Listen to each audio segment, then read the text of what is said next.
Sarah Penrod is coming to ZestFest. Would you please welcome ZestFest 2015, Sarah Penrod. Wow. Can you hear me good? I know we had some problems with that. That's crazy to see. Like, it makes me a little emotional.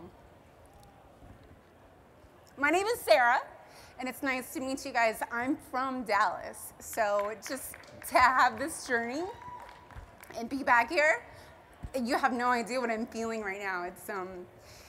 It's like a dream come true. So yay! Are you having a good time? ZestFest is something that I have been hearing about for a while, about 6 months, and I must have left and gone to culinary school.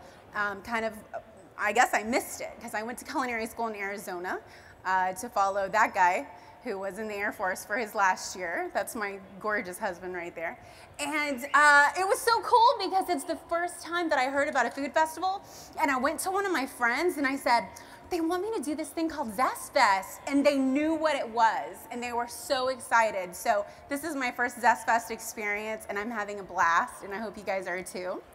As you know, well, you may know, Saturday and Sunday, I'm going to be doing a throwdown with Grady Spears, who is somebody that I've looked up to for many years. But today, I wanted to show you how to use some of the products that are for sale here. I did a chicken empanada on the news the other day, which is perfect for dunking in any of these sauces. But today, I have some pork for you that you can do in a lot of these different sauces that you're seeing here. There's barbecue, there's a green chili sauce that I'm gonna be using, and we're also gonna make a slaw. So the first thing that we're gonna do is talk about our protein. I love pork tenderloin because, first of all, if you get those big cases, there's 2 in 1 case. And for me, that's enough for my husband, myself, and our babies. And then I freeze the other one. You can also do beef. One of my favorite cuts is like a skirt steak. You can marinate it in a little bit of pineapple juice and soy sauce, maybe some garlic, and you have fajitas right there. So today we're gonna be using these pork tenderloins, and I'm gonna show you how to clean it up first. We've got our separate cutting board here. So, this is the thing that you're kind of doing battle with whenever you cook a pork tenderloin. It's got all this fat that comes off really, really easily. And I'm going to teach you a technique that we learned in culinary school that I fondly call the wiggle wiggle technique. It also works perfect for fish if you're cleaning a fish. So this is the sinew. This is never going to break down, and even if you were to cook it and try to eat it, it's going to be chewy, and then you're going to have this crazy thing coming out of your mouth. So you just want to cut right under it till you can kind of expose it a little and get a long tab. Probably the easiest way is to cut out this direction, out towards the side. And I kind of move this thing away.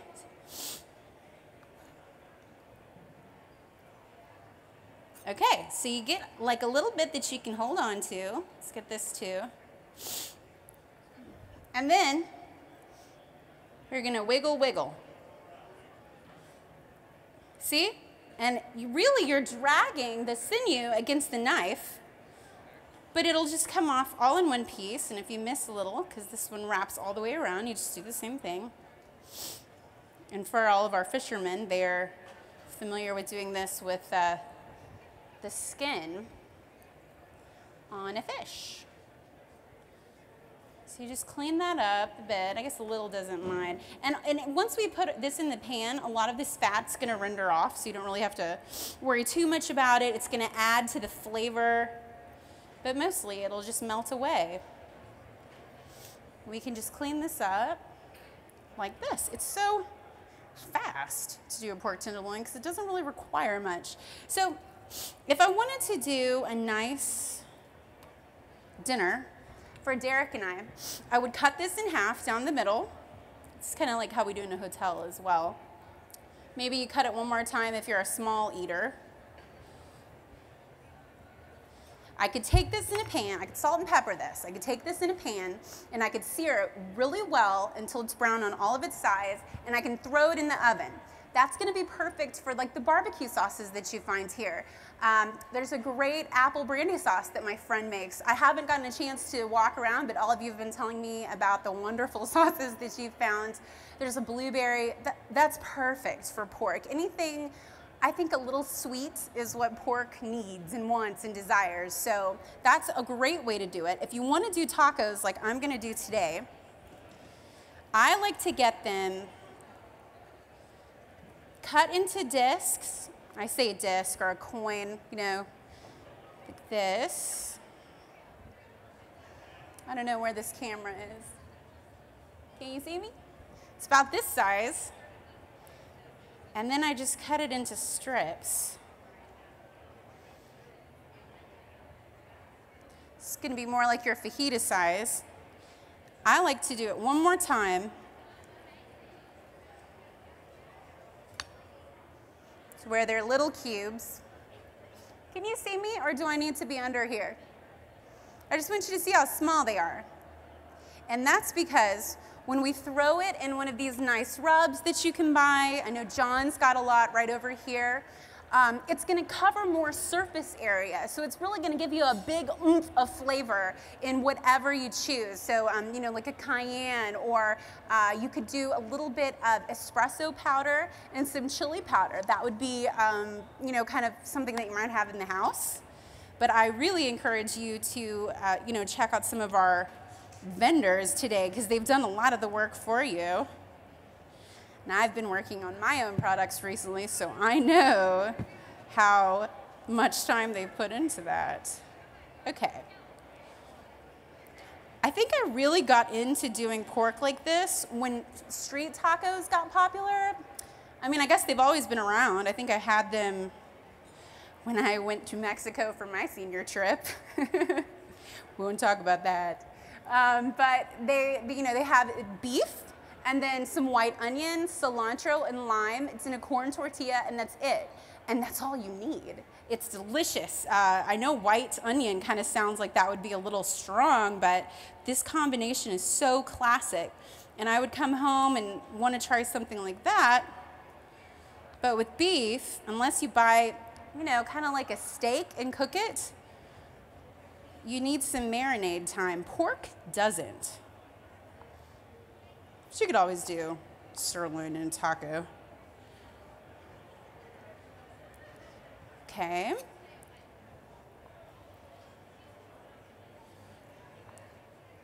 So we have our little cubes, and then I'm just gonna make a really quick spice mixture for you.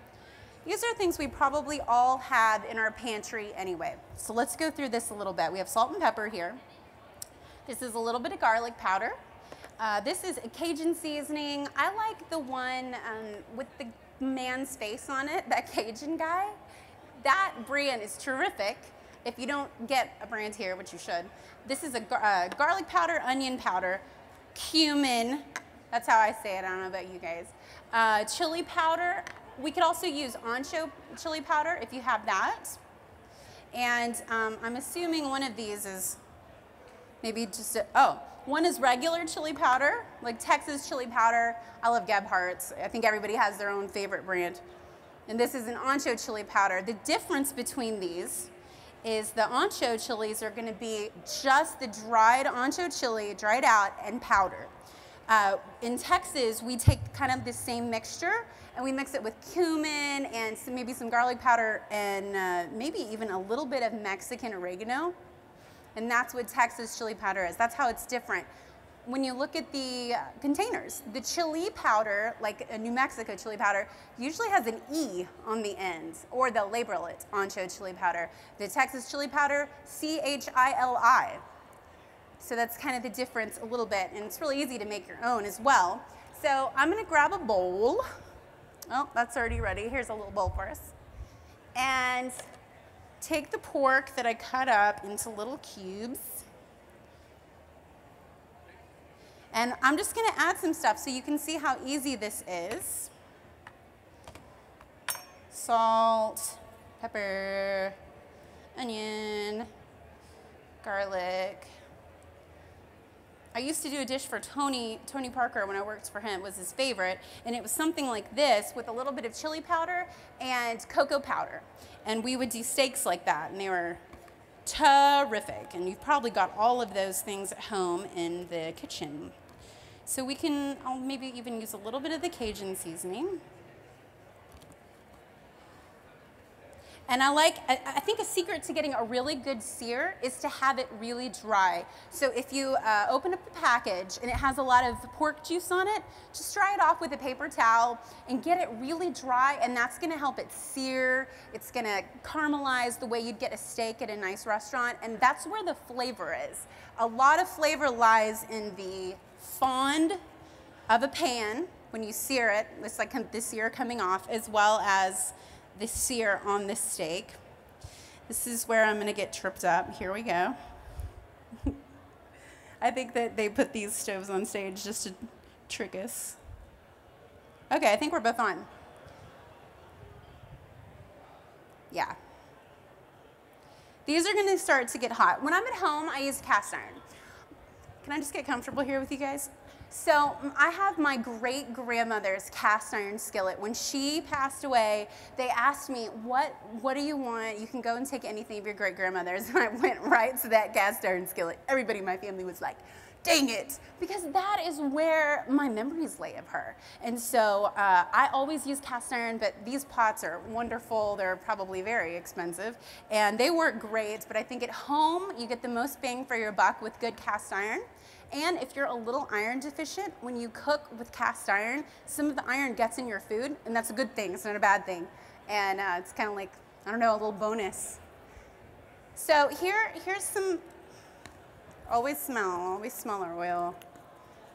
If it doesn't smell like anything, it's fresh. If it smells like anything, throw it away and get a new one. And a tip that I use is I always put them in the refrigerator, and they'll last about 2 weeks longer. So when we're gonna sear something, we wanna use a really high smoke point oil. You don't wanna use your extra virgin olive oil for this. I know it's healthy, but trust me, it's not healthy for you after it starts smoking. Peanut oil, canola oil, chefs love safflower oil, and I love sunflower oil. So those are all pretty good choices.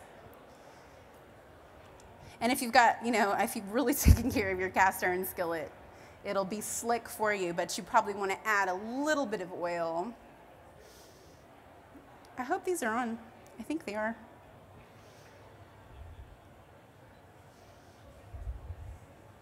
So hopefully these are coming up to temp, and then I'm going to start our slaw. I know this one is for sure. There's some magic going on here because half of these are induction and half of them are not. Okay. The slaw is one of my favorite tips locally because we have something great here that our friends on the East Coast don't have. And that, I think, is the essence of cooking Texas or cooking regionally, is using the stuff that nobody else has. So there is these great packages of puree here. They're made by Goya. Oh, they're right here. We were defrosting them. They sell them for smoothies, and they have guava, mango. This is where it's at, okay? This is gonna make a fantastic vinaigrette. You don't have to juice your own, and nobody else has this stuff. The rest of the country, except for maybe chefs. I can't find these in California or New York. So I like to do, earlier when I was preparing this vinaigrette for you guys, I did half mango and half guava. I am crazy about guava. And you will be too after you try this. Maybe half and half. They also make great sauces for cheesecake or anything where you're just wanting to kind of add a little pop of flavor. So we'll use both of these. Are you here to check my stove? Yeah, just make sure, please. Okay, this is like a sweet base. And so we want to add some acidity to it for our slaw. Whenever you make your own recipe, which you should definitely try to do if you are, love to cook, is have some sweet balanced with some acidity. So I have some red wine vinegar.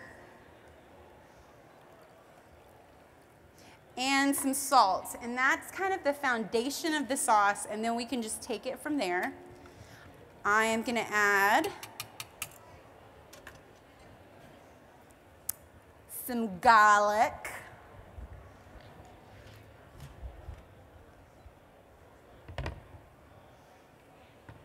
Okay, this little garlic, guys, precious.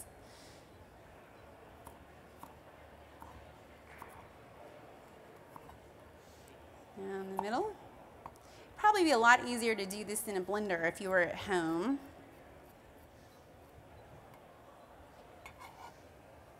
Tricky, huh? It's like the Jetsons. Oh, it is it? Okay. Well, then let me jump over there and just put this in there. So this one's hot, hot, hot. I think it needs a little more oil. How about that there is about 3 tablespoons of oil in here. And here is our pork. No, it's not that hot.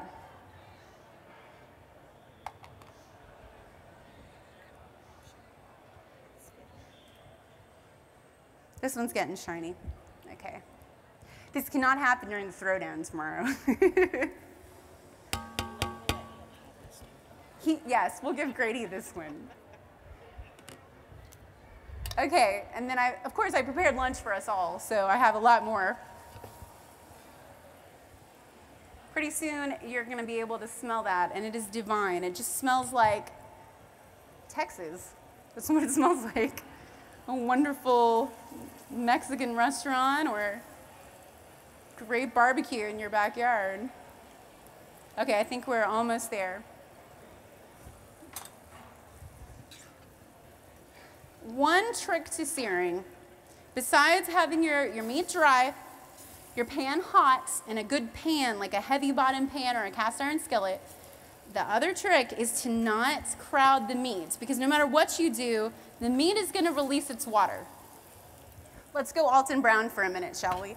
The meat is releasing its water, and it's evaporating. So the first thing it's going to do is go into the pan. If the bottom of the pan is covered in water, the trace sugars in the meat, this is getting probably a little too scientific, but it's kind of fun, are going to caramelize. That's that nice brown crust that we all want, that's just like, just lick it. That is going to be where all the flavor is. So the enemy of that process happening is a bunch of water in your skillet. So we just keep it kind of separate, and then you'll have something like this where you can transfer the meats and you can continue with the rest of your raw pork. Okay. So in here we have garlic, we have both of our purees, and then I'm gonna add a little bit of Dijon mustard. The reason that I do is because I feel like everything is better with a little bit of Dijon, whether you taste it or not. I mean, we use it all the time in the professional kitchen to give just a really robust, balanced flavor, as well as it's an emulsifier, which means that when you take oil and water, Dijon mustard will keep it together. So it's perfect for your salad dressings, for something like this. I mean, it's pretty crucial to Caesar salad dressing. But even though we use this, it really won't taste like mustard. It just gives it some depth. And I'm gonna take a little bit of onion. I like onion in a good slaw vinaigrette because I don't really like onion in the slaw, unless you use maybe green onion or chive.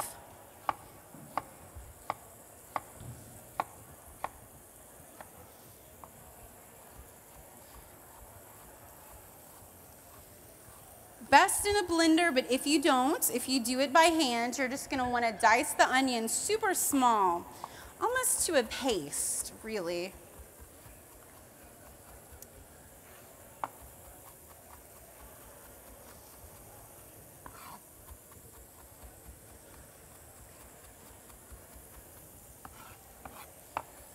And in my mind, I know that a lot of these these sauces that we're trying today are a little spicy. So when I was thinking last night about what I wanted to cook for you guys, I knew I wanted to do a really tropical slaw because it's very aromatic, which means it's going to balance out kind of the smoky flavors and the heat, and then the sweets will kind of set your tongue loose if you have one of those really spicy sauces. It's a great balanced taco. Tacos are my favorite foods, y'all. Tacos and enchiladas. People always, they're like, Sarah, what's your favorite food? And they expect me to say something ridiculous. And I'm like, tacos, pancakes, enchiladas. I feel like that's where it's at. I just tend to modernize them, I think, a little. Okay.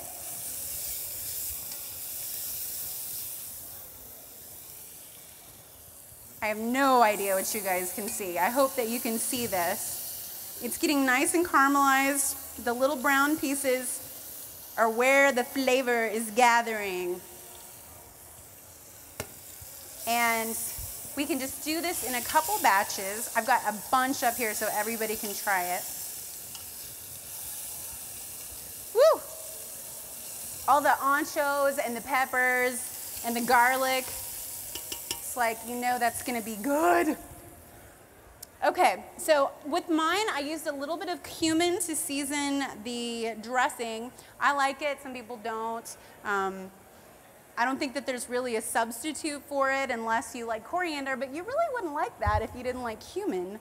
So any kind of warm spices are gonna kick this to another level, just another dimension for that sweet. Now, I've tried this before. I expected the puree to be very, very sweet, and it was just perfect. I mean, it was like pureed fruit. So I actually sweetened mine with a little honey. Okay, that's almost there, just a tiny bit of honey. You can sweeten with sugar, and you can sweeten with agave nectar.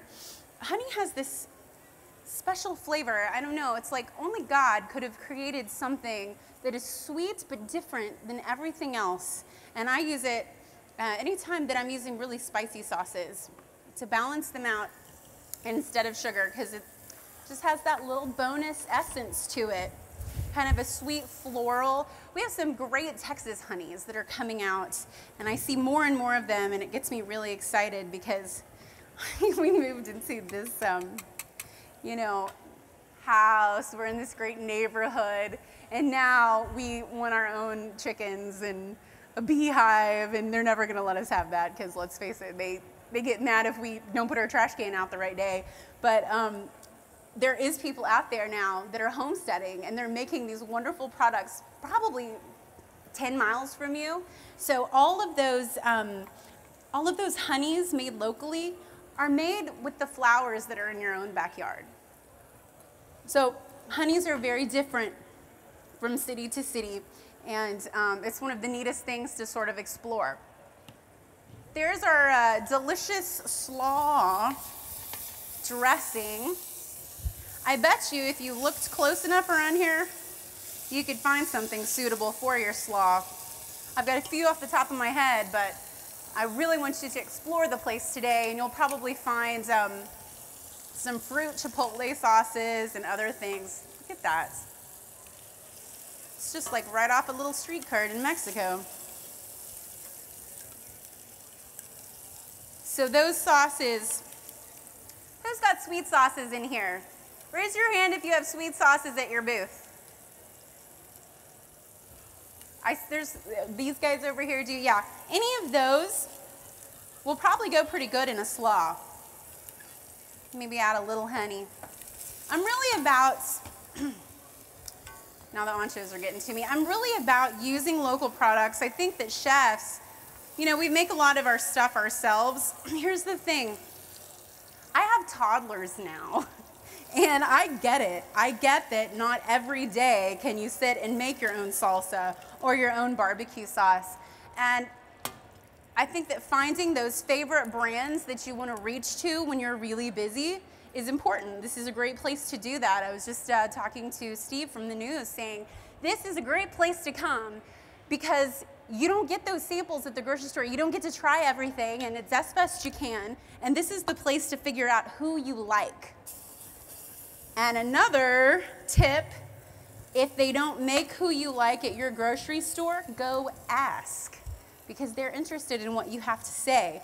I think that was the biggest lesson I learned as a personal chef, is the kind of pull that I had when I walk in and I ask a buyer for something, and you're really helping these guys out. If you say, hey, I saw Texas Brew or Cajun or one of them at ZestFest, and I liked it, and why don't you carry it? They will love you.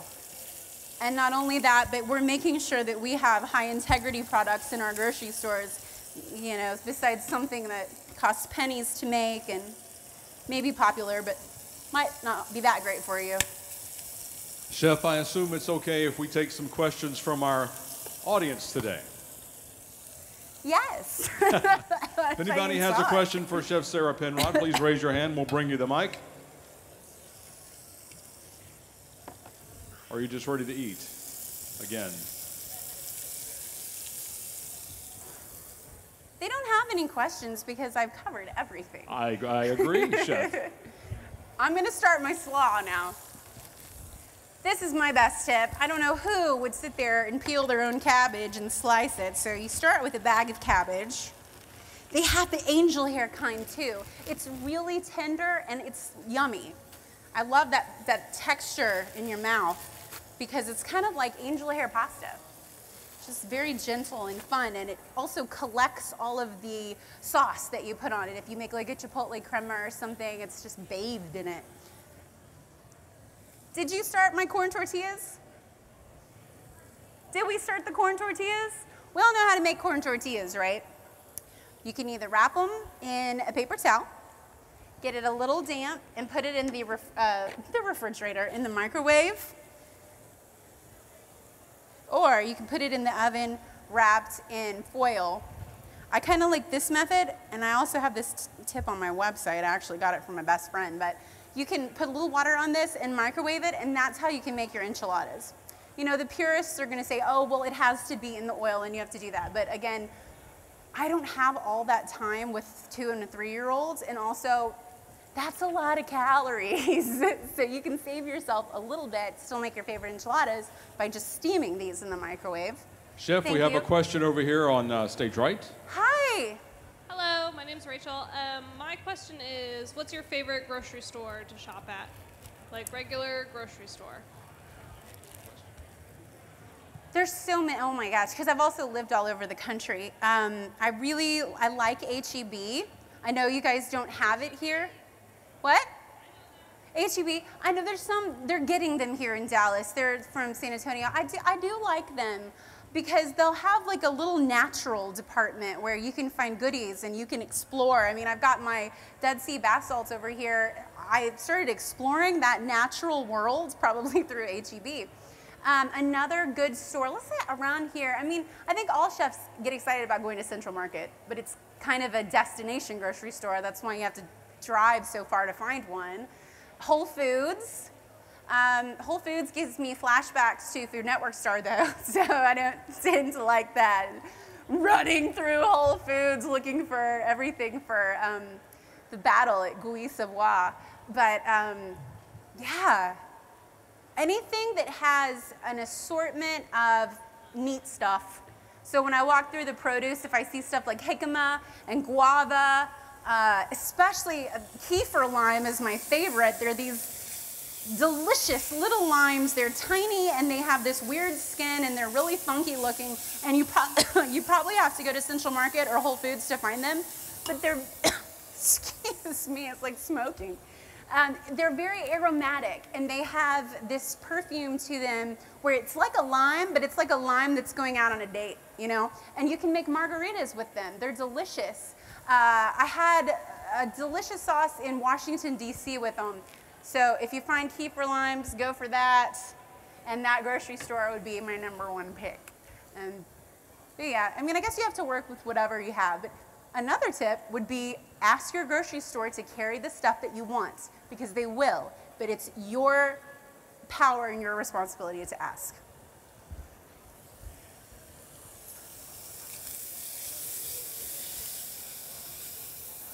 Okay.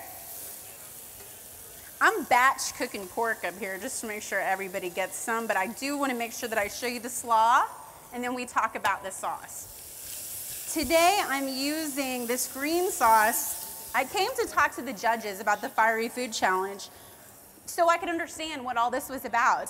And they are dedicated, you guys. These are people that do this every year. They don't let them talk. Like, I strolled in there like, I'm Sarah Penrod, I can do whatever I want. And they're like, no, Sarah, you're not allowed in here. This is no Sarah zone. These people are working. So they take so much integrity, so much,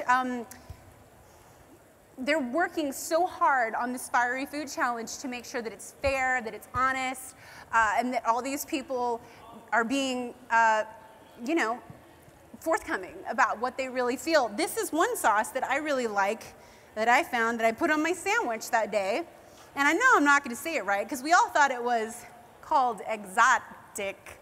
It's spelled crazy. But it's not, because he knows how to speak Spanish and I don't. So it's like zozotic or something awesome.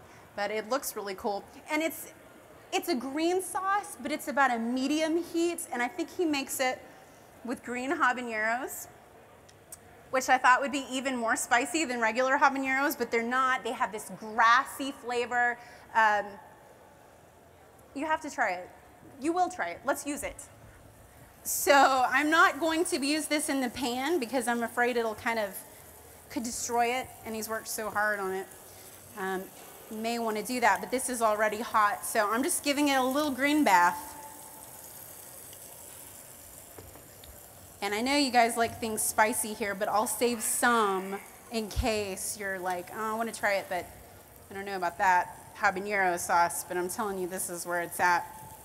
I think Gabriel even tried this when my 4-year-old was here. I've been blessed with a toddler who loves what I do, and he loves spicy food. He'll at least dip his salsa in it. And I know if you watch Food Network Star, you heard the famous line, making the guacamole is standard procedure for a 3-year-old in Texas. That I was talking about him. He's my little chef, and his job is to mash the avocados. So I've got a good one. We'll see about the other one. He seems like all he wants to do is drink milk. Will you come up here and help me with this pork so that we can make sure everybody, y'all, I made so much. I made enough for everybody. Okay. So we just toss it around, and then we've got the green sauce, and I want to leave a little extra for the people that aren't as hot inclined.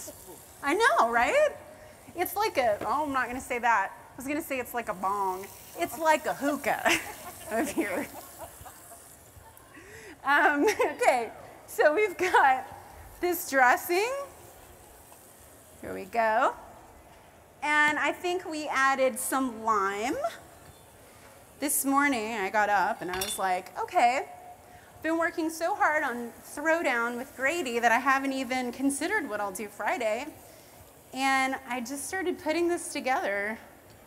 You can do that too. There's nothing everyone thinks that chefs are like, you're born that way. And I think some are. There's just some that they're ridiculous. It's like, they're not human. I don't know. They're like Tom Brady in the kitchen. But most of us just learn by just trying things. Here's our slaw. I like a really wet slaw. I won't lie. I don't like when it's like dry. It's like lightly dressed. No, thank you. We put some green apples in the slaw and some jicama. Jicama is this really weird, I guess it's a fruit. I don't know if it's a fruit or a vegetable. It looks like a turnip. It looks like those things from Super Mario Brothers that you collect, you know. But it tastes kind of like an apple, just not quite as sweet. I love crunchy things. That's probably my favorite sensation in food besides flavor is crunch. So if you don't have a mandolin, you just want to take this off. I'm just going to make it really easy on myself. You can definitely skin it with a potato peeler, but I'm just going to make little squares. And then finely julienne this. I'm surprised we don't have like a pre-julienne jicama in Texas since I use it so much. But it probably wouldn't be very good anyway because it needs to be nice and wet and juicy and crisp, just like an apple. And it's kind of like a little bit like one of those milder apples. It sounds like walking through the snow. I love that. Okay, so just fine. We're just making little tiny ribbons. It's like a do-ahead step. But again, things like jicama and green apple, those are just bonuses. You don't have to do that if you're squeezing in time to make dinner like I usually am.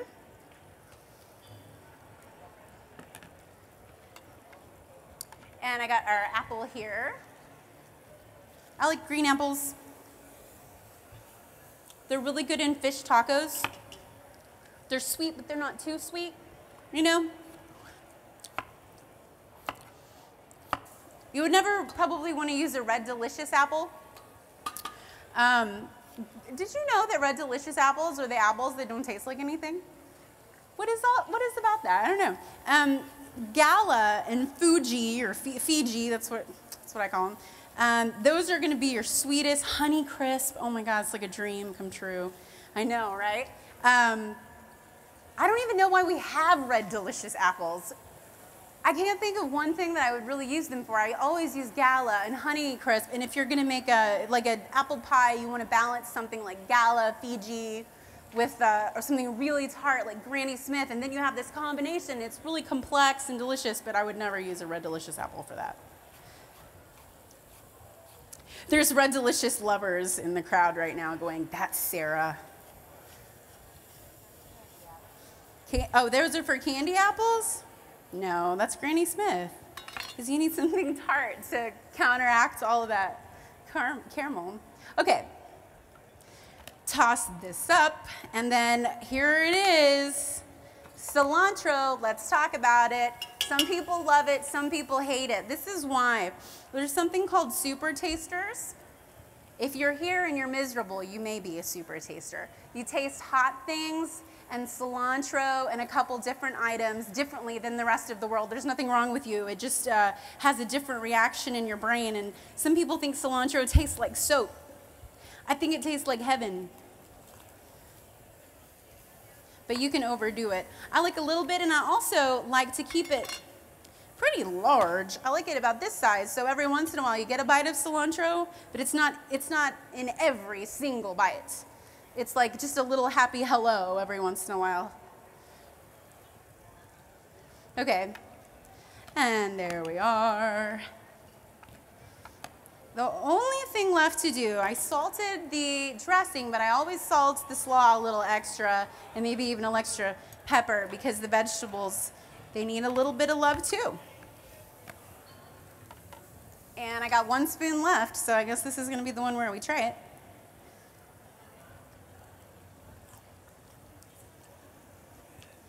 That is good. When you're cooking on stage, it's always hard to make sure it's balanced and perfect because you're talking and you're cooking at the same time. Now, we were just talking about how that never happens, but it happened this time. Bonus. Slaw, pork,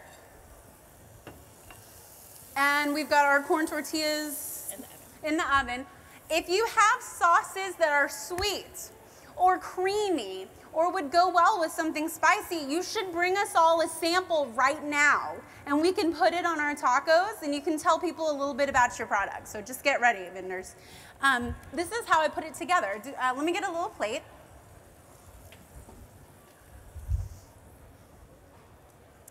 And our corn tortillas.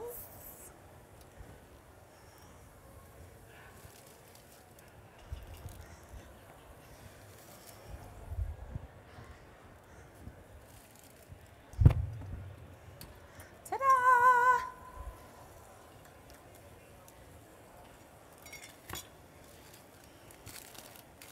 Here it comes. Just peel the guy off. And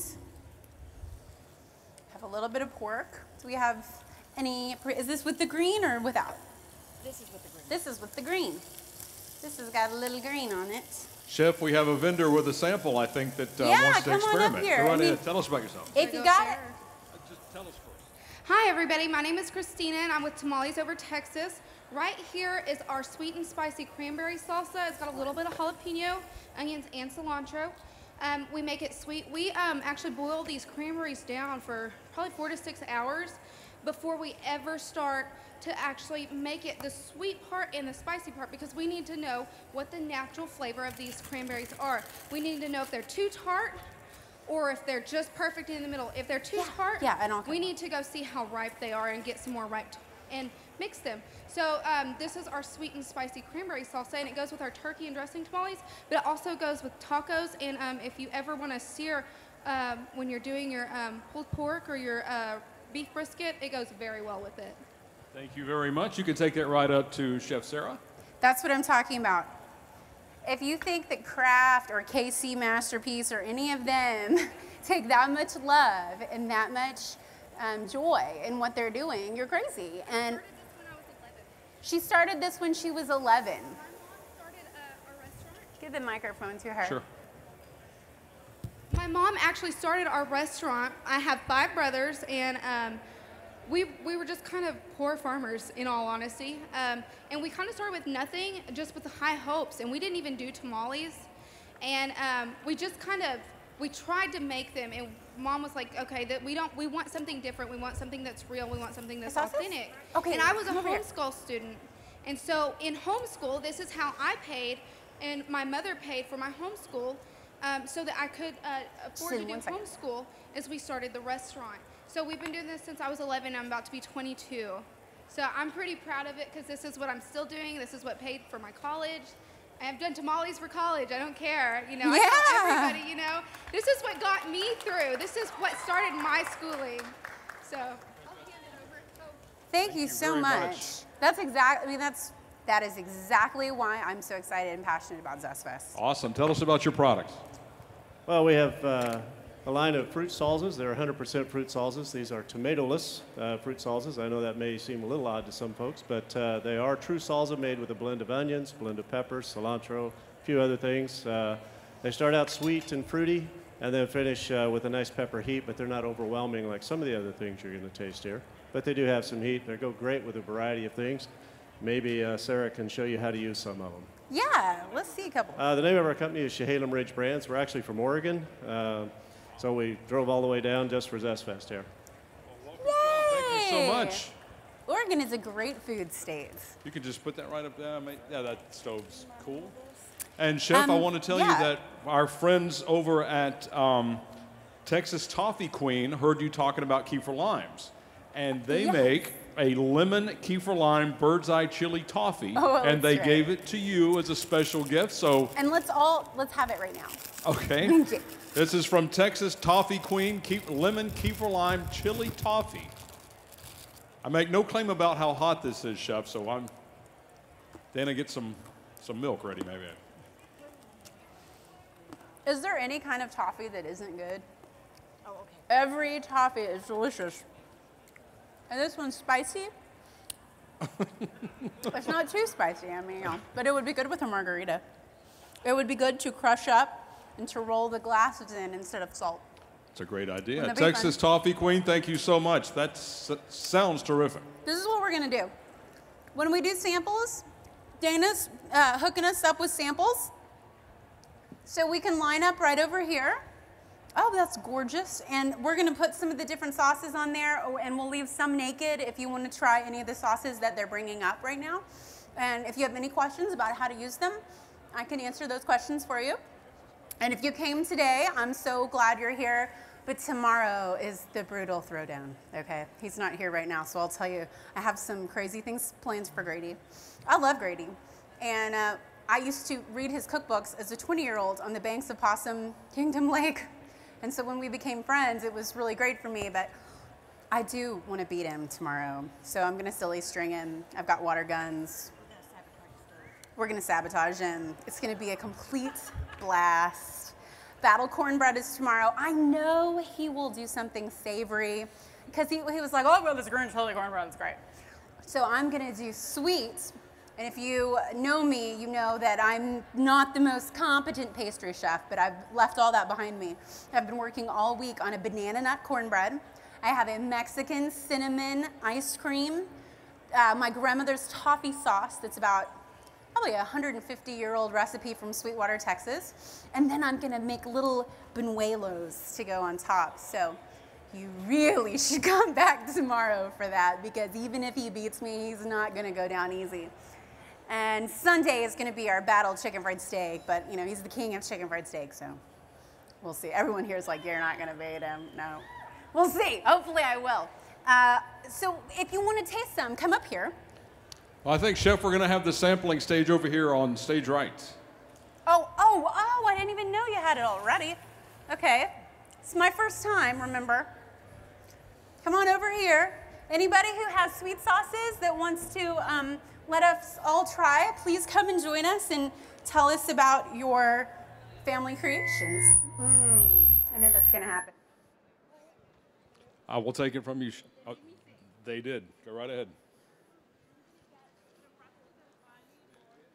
Folks, come on over. Pork tacos from Chef Sarah Penrod as we get her mic situation straightened out. How about a big hand for Texas's own Sarah Penrod, everybody?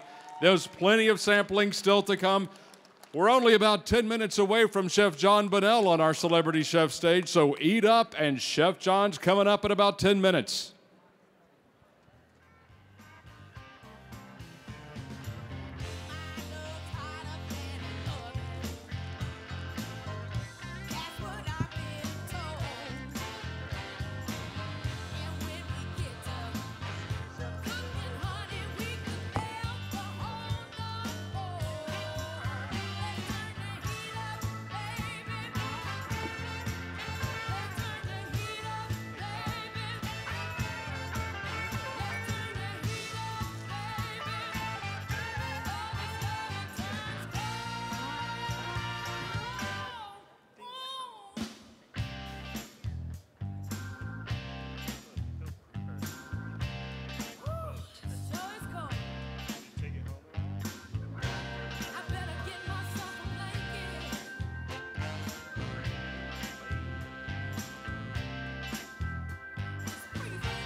Is it on an email or something?